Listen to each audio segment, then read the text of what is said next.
ఎందుకంటే అది తప్ప రైగా రాగా కథ సంగతి. మనం ప్రయత్నం చేస్తేనే కదా. చిన్నపిల్లవాడు ఒకేసారి లేచి నడవలేడు, పడుతుడు దొరుకుతాడు. అట్లా మనం కూడా అంతే అనుకోవాలి. అందరికీ అంతే కెపాసిటీ ఉండదు. కొన్ని పదాల కూర్పు రాకపోవడం, మరి కొందరు ఏమంటే రైటింగ్ బాగాలేదని, అది కాదు. మీనింగ్ ఉండాలి, మ్యాటర్ ఇంపార్టెంట్. కొంచెం ఆలోచించి, ఇప్పుడు బుక్స్ కూడా ఉన్నాయి కదా, మళ్ళీ ఒకసారి కూడా చదువుకోనండి.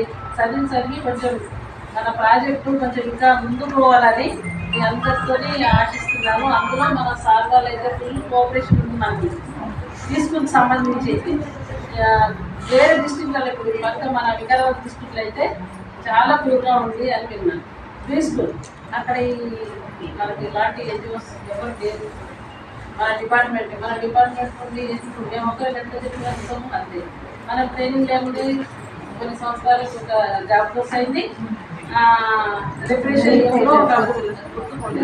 కాబట్టి మళ్ళీ ఉన్న సమయాన్ని వినియోగించుకోవాలి.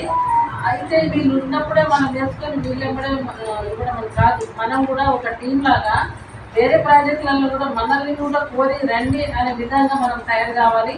మీకు మెసేజ్ కూడా ఫార్వర్డ్ చేసినాం.